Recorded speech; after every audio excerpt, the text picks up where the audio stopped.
बहुत समय पहले की बात है। सुंदरवन जंगल में टुनटुनी चिड़िया रहती थी। वो हमेशा दूसरी चिड़िया की मदद करती रहती थी। एक दिन की बात है, टुनटुनी चिड़िया दाना चुगने के चक्कर में जंगल में उड़ते उड़ते दूर चली गई थी और फिर रास्ता भटक गई थी और शाम होने को आई थी। चारों तरफ आकाश में बादल छाए हुए थे। तभी टुनटुनी चिड़िया ने देखा कि नीम के एक पेड़ पर ढेर सारे कौवे रात बिताने के लिए बैठे हुए थे। कौवे अपनी आदत के अनुसार आपस में एक दूसरे से काव काव करते हुए झगड़ रहे थे। टुनटुनी चिड़िया ने सोचा, रात होने वाली है और मैं रास्ता भी भटक गई हूँ, तो आज रात को इसी पेड़ पर अपना गुजारा कर लेती हूँ। उसके बाद टुनटुनी चिड़िया रात बिताने के लिए नीम के पेड़ के एक डाल पर बैठ गई। टुनटुनी को डाल पर बैठा देख सभी कौवे उसकी ओर देखने लगे। बेचारी टुनटुनी सहम गई और डरती हुई कौवे से बोली, रात बहुत हो गई है और अंधेरा भी गहरा है। आसमान में बादल छाए हुए हैं और किसी भी समय बारिश हो सकती है। मैं अपना ठिकाना भूल गई हूँ। आज रात भर मुझे भी इस पेड़ के डाल के कोने में रात बिता लेने दो।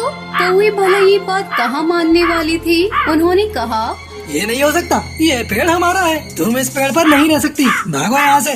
बेचारी टुनटुनी दुखी व निराश मन से वहाँ से उठ गई और रात गुजारने के लिए दूसरा पेड़ ढूंढने लगी।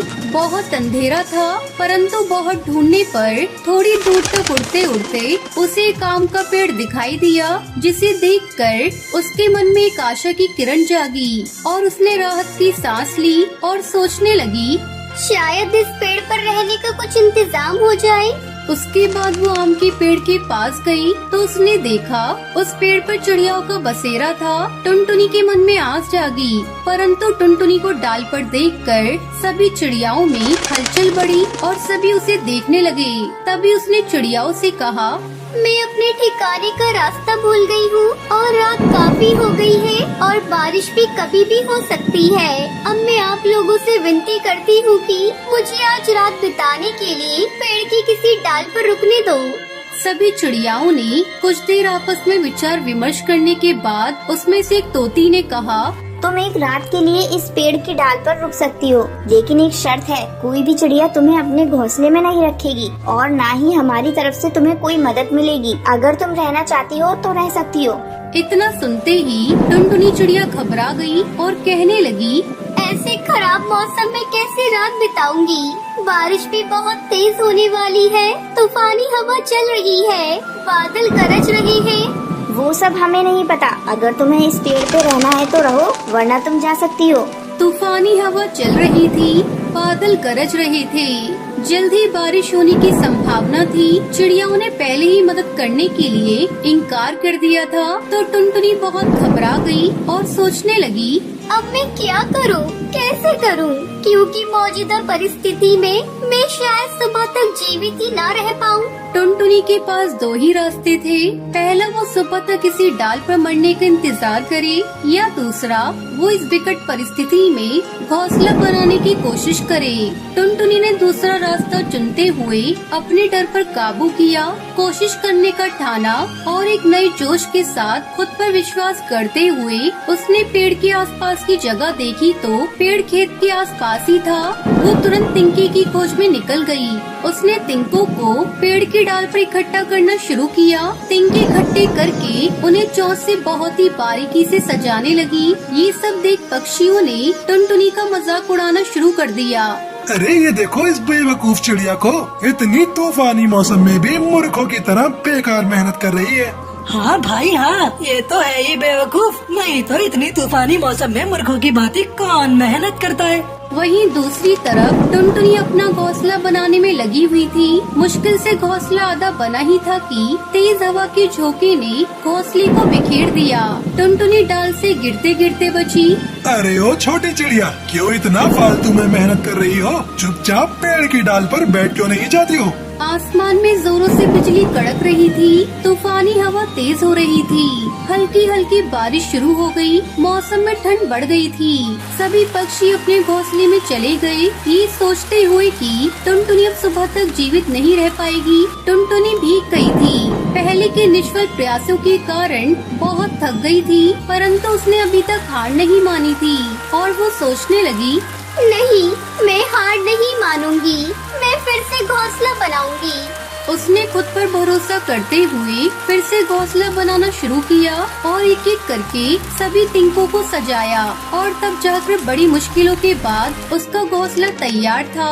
घोंसला बनते ही टुनटुनी के चेहरे पर एक गजब सी मुस्कान आई। टुनटुनी के चेहरे पे एक अलग ही खुशी थी, क्योंकि उसकी मेहनत रंग लाई, उसके विश्वास की जीत हुई और राहत की सांस लेते हुए टुनटुनी अपनी मेहनत के आशियाने में रात भर आराम करती है। घोंसले में रहने के कारण अब वो पूरी तरह से स्वस्थ थी। सुबह टुनटुनी को जीवित देखकर सभी पक्षियों का आश्चर्य का ठिकाना ना रहा और सभी चिड़िया आपस में कहने लगी, इतनी भयानक आंधी, तूफान और बारिश में बच कैसे गई? हाँ बहन, तुम सही कह रही हो। मुझे तो भयंकर आश्चर्य हो रहा है। सारे पक्षियों, चलो उसके पास चलकर देखते हैं कि वो बच कैसे गई। उसके बाद सारे पक्षी टुनटुनी के पास जाते हैं तो देखते हैं कि टुनटुनी चिड़िया अपने घोंसले में आराम कर रही थी। वो बिल्कुल स्वस्थ थी। जो चिड़िया रात को उसका मजाक उड़ा रही थी, वो ही सब उसके सच्चे विश्वास, सच्ची मेहनत, बहादुरी के आगे अपने सर झुका देते हैं। हमें माफ कर देना बहन, आज तक हमने इतनी मेहनती चिड़िया नहीं देखी। काश हम लोग तुमको पहले पहचान पाते। हमें भी माफ कर दो बहन, हमें अपनी गलती का एहसास हो गया है कि हमें किसी का मजाक नहीं उड़ाना चाहिए। उसके बाद सभी चिड़िया ने टुनटुनी चिड़िया का सम्मान किया। इस पेड़ की डाल पर मुझे रात गुजारने देने के लिए आप सभी का दिल से धन्यवाद। अब मुझे अपने घर जाना होगा। उसके बाद टुनटुनी चिड़िया अपने ठिकाने की ओर उड़ गई। बहुत समय पहले सोन नगर के जंगल में टुनटुनी चिड़िया अपने माँ बाप के साथ रहा करती थी। टुनटुनी चिड़िया की पढ़ाई पूरी हो चुकी थी। एक दिन टुन्नू चिड़ा आकर टूनी चिड़िया से कहता है, अरे ओ टुनटुनी की माँ, कहाँ हो? जल्दी आओ, मुझे तुमको एक खुशखबरी देनी है। क्या बात है जी, आज आप बड़े खुश दिखाई दे रहे हैं। टुनटुनी की माँ, खुशी की ही तो बात है। मैंने अपनी बेटी की शादी अपने दोस्त कड़कनाथ सेठ के बेटे काले कौवे के साथ तय कर दी है। कालू बड़ा ही संस्कारी है। अपनी टुनटुनी बिटिया बहुत ही किस्मत वाली है जो उसे कालू जैसा वर मिला। दोनों पति पत्नी खुशी खुशी अपनी बेटिया की शादी की तैयारी करने लगते हैं। उधर जब टुनटुनी चिड़िया अपनी शादी की बात सुनती है तो वो सपने सजाने लगती है। जब मैं दुल्हन बनकर अपने ससुराल जाऊंगी तो मैं अपने पति और सास ससुर की सेवा करूंगी। जल्द ही शादी का दिन भी आ जाता है।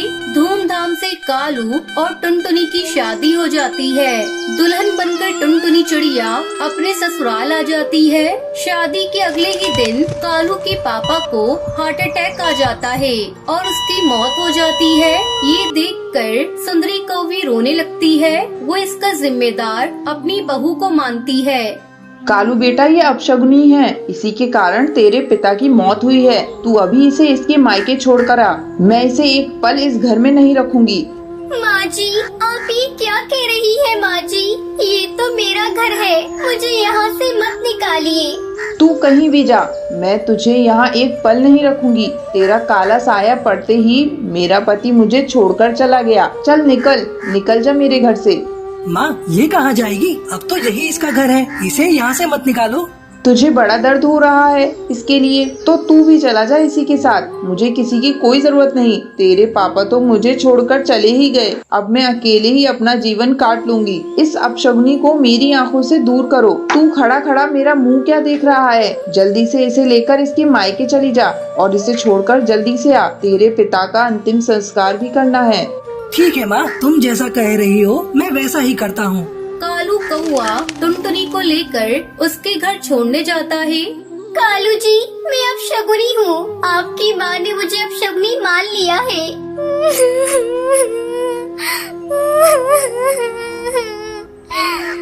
तब कालू कौआ उसे समझाते हुए कहता है, टुनटुनी तुम चिंता मत करो, मैं जल्द ही अपनी मम्मी को समझाकर तुम्हें वापस लेने आऊँगा। मेरी नजर में तुम अब शगुनी नहीं हो। अच्छा तो अब मैं चलता हूँ। कालू कौवा वापस अपने घर चला जाता है। इसी तरह कुछ दिन गुजर जाते हैं। एक दिन सुंदरी कौवी की तबीयत बिगड़ जाती है। उसकी देखभाल करने वाला कोई नहीं था। तब कालू कौवा टुनटुनी चिड़िया को लेकर आता है। टुनटुनी चिड़िया अपनी सास की जी जान से सेवा करती है। धीरे धीरे सुंदरी कौवी की हालत में सुधार होने लगता है। सुंदरी कौवी को अपनी गलती का एहसास होता है। वो टुनटुनी चिड़िया से माफी मांगते हुए कहती है, टुनटुनी बहू मुझे माफ कर दे, मैंने तुझे अपशगुनी कहा। आज तेरे ही सेवा के चलते मैं ठीक हुई हूँ। ये ले इस पूरे घर की चाबी, अब से ये घर तू ही संभालेगी।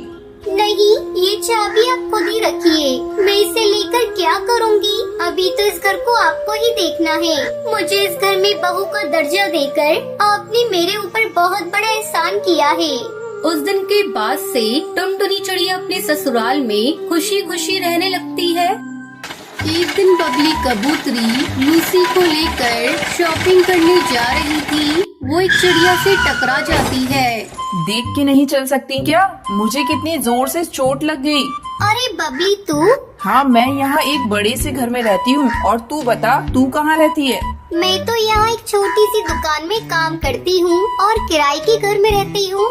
इतने दिनों बाद मिली है और आज भी तू गरीब है। और मुझे देख, मैं कहां से कहां पहुंच गई। मेरी शादी एक बहुत बड़े अमीर कबूतर से हुई है। इससे मिल, ये मेरी बेटी है। और इसने जो हेयर कटिंग कराई है वो पता है कितने की है? 10,000 की है। ये तो बहुत अच्छी बात है। मैं तेरे लिए बहुत खुश हूँ। तुम गरीब पक्षी खुश होने के सिवा और क्या कर सकते हो? खुद का तो कोई वजूद नहीं है। चल मैं अब चलती हूँ, मुझे काम पर जाने में देर हो रही है। बबली कबूतरी मुंह बनाकर वहाँ से चली जाती है। शॉपिंग करके जब घर लौटती है, अरे कालू नौकर, मेरे लिए एक गिलास ठंडा पानी लेकर आ। अभी लाया मैम साहब। ये लीजिए मैम साहब। कितनी देर से हम घर में आए हैं, लेकिन तुझे सुनाई नहीं दे रहा था कि पानी भी दे दूं? पानी पी लो मालकिन। और मुझे कुछ पैसे एडवांस में चाहिए थे। मेरी बहन की तबीयत बहुत ज्यादा खराब है। मुझे गांव जाना है। क्यों, क्या हुआ तेरी बहन को? वो बहुत बीमार है। डॉक्टर भी अभी कुछ बता नहीं पा रहे हैं कि उसे हुआ क्या है। तू कान खोलकर सुन ले, मेरे घर में बीमारी की बातें मत किया कर। जब तू जाएगा तो पैसे ले लेना। अब जाओ यहाँ से। दूसरे दिन कालू, मैम साहब आपने कहा था ना कि तुम गांव जाना तो मुझसे पैसे ले जाना। आज शाम के 6 बजे की मेरी बस है। अगर आप पैसे दे देती तो बहुत अच्छा होता। एक काम कर, अभी बहुत समय है, जाकर पहले झाड़ू लगा ले। कालू झाड़ू लगा रहा था, तभी बबली कबूतरी चिल्लाने लगती है, अरे तू पूरे समय झाड़ू लगाता रहेगा क्या? जाकर बर्तन भी साफ कर ले। मैम साहब मुझे गांव जाने में देर हो रही है। अगर तुझे पैसे चाहिए तो मैंने जो कहा है वो तो तुम्हें करना ही पड़ेगा। थोड़ी देर बाद, मैम साहब मैंने सारा काम कर लिया, अब तो मुझे पैसे दे दो। कौन से पैसे? तूने मुझे पागल समझ रखा है क्या? अगर तू गांव चला गया तो घर का काम कौन करेगा? मैं इतनी बेवकूफ नहीं हूँ जो तुम्हें पैसे दे दूँ। जाकर रात का खाना बना। कालू रोता रोता किचन की तरफ जा रहा था। तभी बंटी कबूतर ऑफिस से आता है। अरे कालू तू रो क्यों रहा है? मालकिन ने मुझे पैसे नहीं दिए गांव जाने के लिए। अगर मैं गांव नहीं गया तो मेरी बहन की मौत हो जाएगी, तो मैं अपने आप को माफ नहीं कर पाऊंगा। साहब मेरी बहन बहुत बीमार है। ये ले पैसे और तू जल्दी गाँव जा। अब बबली सेठ कबूतर से सारा घर का काम करवाने लगती है और खुद फोन पर अपनी सहेलियों से घंटों बातें किया करती। अरे क्या बताऊँ तुझे, आजकल मेरा नौकर गांव चला गया है, लेकिन मैं भी कुछ कम नहीं। मैंने इनको ही काम पर लगा दिया। मुझसे तो घर का कोई काम नहीं होता। अरे कहाँ रह गए? इधर आओ। कान में रुई ठूस रखी है क्या? कब से चिल्ला रही हूँ, जल्दी इधर आओ। क्या बात है बबली, तुम क्यों चिल्ला रही हो? देखो कान खोलकर सुन लो, मुझसे कोई उम्मीद मत रखना। सारा काम आज से तुम ही को करना पड़ेगा। तुमने नौकर को छुट्टी दी है और तुम ही अब झाड़ू, बर्तन, पोंछा और मेरे कपड़े भी धोगे। और लूसी को भी तुम्हें ही तैयार करना होगा। लेकिन बबली मुझे तो मॉर्निंग में ऑफिस भी जाना होता है। ठीक है तो सारा काम रात में करो और सुबह जल्दी उठकर काम करो। तुम्हें बड़ा शौक था नौकर को छुट्टी देने का, अब भुगतो। और ऑफिस से जाने से पहले अपना क्रेडिट कार्ड मुझे देते जाना। मुझे आज शॉपिंग भी करनी है। बंटी सेठ अपनी घमंडी पत्नी के व्यवहार से बहुत ही दुखी था।